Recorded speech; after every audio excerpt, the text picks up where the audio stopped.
देखो, कई सारे लोग कहते हैं कि जॉब करो तो एक ही लाइन में लंबे समय तक रहो या एक ही तरह के प्रोडक्ट में लंबे समय तक रहो।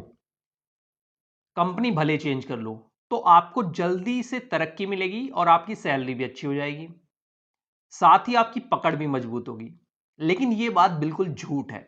आज मैं आपको बताऊंगा कि आपको अपने करियर में किस तरीके से अपनी लाइन का चुनाव करना चाहिए और किस तरीके से आपको जल्दी सफलता मिलेगी। क्या वो जरूरी चीजें हैं अपनी लाइन से रिलेटेड जो हमें फॉलो करनी चाहिए आज के समय में, और क्या चीज फॉलो नहीं करनी चाहिए वो भी मैं बताऊंगा। तो चलिए दोस्तों, वीडियो को स्टार्ट करते हैं। सबसे पहले आप एक चीज समझ लीजिए कि लाइन होती क्या है। जैसे कि आप, अगर मैं सेल्स का ही उदाहरण लूंगा, यहां पे आप एफएमसीजी प्रोडक्ट की सेल्स में हैं और फूड इंडस्ट्री में काम कर रहे हैं, यानी कि आप किसी बिस्किट कंपनी में या नमकीन कंपनी में एज ए सेल्स ऑफिसर हैं। अब आपने एक दो कंपनी पहले भी इसी तरह की हैं। अब बहुत सारे लोग आपको कहते हुए मिल जाएंगे कि सेम लाइन में रहना चाहिए, अपनी लाइन चेंज नहीं करनी। प्रोडक्ट की जो प्रोडक्ट की कैटेगरी है उसको भी चेंज नहीं करना, तो जल्दी सफलता मिलेगी और कोई भी जल्दी से आपको जॉब देगा। लेकिन यहां पर यह बात बिल्कुल गलत है। सबसे पहले तो आपको लाइन समझनी है कि आप किस लाइन में हैं।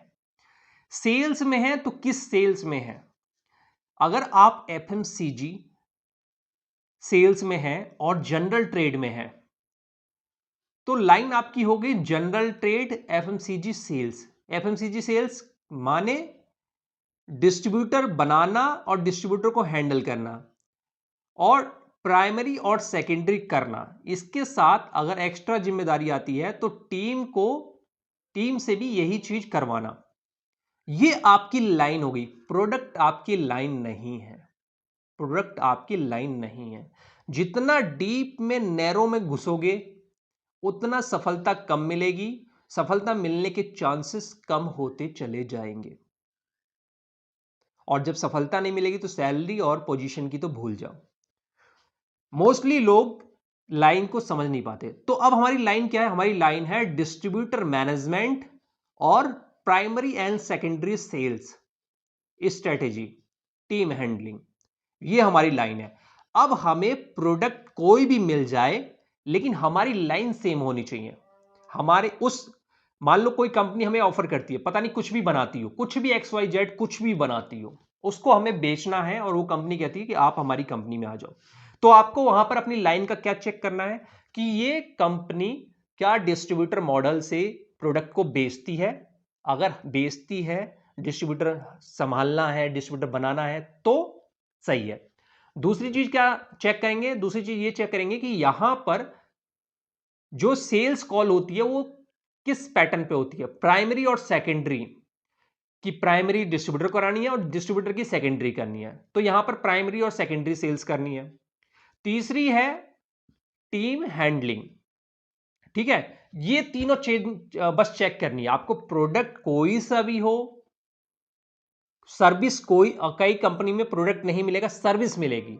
सर्विस कोई सी भी हो, आप उसको ज्वाइन कर लो। आपकी सेम लाइन है। मैं आपको बता रहा हूं इसमें क्या है कि आपके पास फूड में भी ऑप्शन खुले हुए हैं, प्लास्टिक में भी ऑप्शन खुले हुए हैं, सीमेंट में भी ऑप्शन खुले हुए हैं। किसी भी तरह की इंडस्ट्री में आपके लिए ऑप्शन खुले हुए हैं। और जब ज्यादा ऑप्शन खुले रहते हैं तो ज्यादा इंटरव्यू के लिए अपॉर्चुनिटी होती है। डिफरेंट टाइप की कंपनी में आप इंटरव्यू ज्यादा से ज्यादा दे सकते हैं और आपकी ग्रोथ बढ़ती चली जाएगी। लेकिन अपनी लाइन चेंज मत करना। ऐसी किसी लाइन में जा रहे हैं, ऐसी किसी कंपनी में जा रहे हैं, मान लो आप फूड की कंपनी में जा रहे हैं। फूड की कंपनी में अगर वो कह दे कि वहां पे डिस्ट्रीब्यूटर मॉडल नहीं है, डिस्ट्रीब्यूटर मॉडल नहीं है। हमारे वेयर हाउस होते हैं इंडिया में, 5 से 6 जगह पे वेयर हाउस है, वहीं से आपको ऑर्डर लेना है और सामान को बेचना है। होलसेलर से ऑर्डर लो, रिटेलर से ऑर्डर लो, कटर से ऑर्डर लो, बड़े बल्क एसएस से ऑर्डर लो और वहां पर आपको नहीं जाना, क्योंकि वहां पर ना प्राइमरी हो रही है, ना सेकेंडरी हो रही है, और ना वहां डिस्ट्रीब्यूटर मॉडल है। तो ये आपकी लाइन से हटके हो गया। अगर आप उस इंडस्ट्री में चले जाएंगे, उस तरह की सेल्स में चले जाएंगे, तो आपको आगे इंटरव्यू देने में दिक्कतें आएंगी। ये होता है लाइन का चुनाव। अब कई सारे लोग और नैरो लाइंस चुन लेते हैं। जैसे हम फूड में हैं, तो मैं सब चीज देखूंगा, लेकिन मैं ये भी देखूंगा कि फूड की ही कंपनी मुझे मिले। बिस्किट नमकीन है तो बिस्किट नमकीन ही मिले, बेवरेजेस है तो बेवरेजेस में ही मैं जाऊंगा। ठीक है, इस तरह से वो एक नैरो लाइन का चुनाव करते हैं। अब नैरो लाइन में क्या होता है, आपकी समझ और पकड़ मार्केट पे बहुत अच्छी होनी चाहिए, क्योंकि कम से कम कंपनी आपको मिलेंगे इंटरव्यू के लिए, और आपको उन्हीं इंटरव्यू को क्रैक करके वहां की जॉब को हासिल करना है। तो थोड़ा सा और कंपटीशन हो जाएगा। तो ये होती है लाइन। अब लाइन सेल्स में कई सारी होती हैं। अब जैसे आप इंडस्ट्रियल सेल्स में हैं, जनरल ट्रेड में है, या मॉडर्न ट्रेड में है, इंस्टीट्यूशनल सेल्स में है, तो ये होगी अलग लाइन। अब आप जनरल ट्रेड में हैं, आप मॉडर्न ट्रेड में जाएंगे, तो आपने अपना एरिया और खोल लिया। अब यहां पर आपको इंटरव्यू में उनको समझाना है कि आपने मॉडर्न ट्रेड क्यों की, आपने जनरल ट्रेड क्यों की। दोनों को कनेक्ट करना है कि मेरा ये फोकस था। इस तरीके से दोनों को डिफरेंट नहीं दिखाना, दोनों को कनेक्ट करना है कहीं ना कहीं। आपने क्यों की, आपसे पूछा जाएगा। अब आप अगर जनरल ट्रेड में काम करते हैं और चले जाते हैं इंस्टीट्यूशनल सेल्स में या इंडस्ट्रियल सेल्स में, तो वो डिफरेंट लाइन है। इसी तरह से अपनी लाइन का चुनाव करना चाहिए, और ज्यादा बारीक लाइन पे नहीं चलना चाहिए कि मैं फूड में है, मैं बिस्किट कंपनी नमकीन कंपनी में काम करता हूं, तो सिर्फ मैं बिस्किट और नमकीन कंपनी में ही जीएम बनूंगा या उसी में काम करूंगा तो मुझे जल्दी सफलता मिल जाएगी। किसी भी जीएम की, सीईओ की, डायरेक्टर की आप हिस्ट्री खंगाल के देखिए, तो उसने डिफरेंट लाइन में काम किया है। अपनी लाइन में काम किया, लेकिन डिफरेंट प्रोडक्ट के साथ। और कई बार तो वो मॉडर्न ट्रेड में भी काम कर चुका है, अधिकतर मॉडर्न ट्रेड में भी काम कर चुका है। और कई बार एक दो कंपनी ऐसी मिल जाएंगी कि अपनी लाइन से हटके वो इंस्टीट्यूशनल सेल्स में चला गया, इंडस्ट्रियल सेल्स में चला गया, लेकिन फिर से आ गया।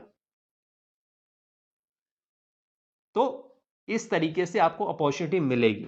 ठीक है, तो ये होती है लाइन का सिलेक्शन, बिल्कुल सही तरीके से करें।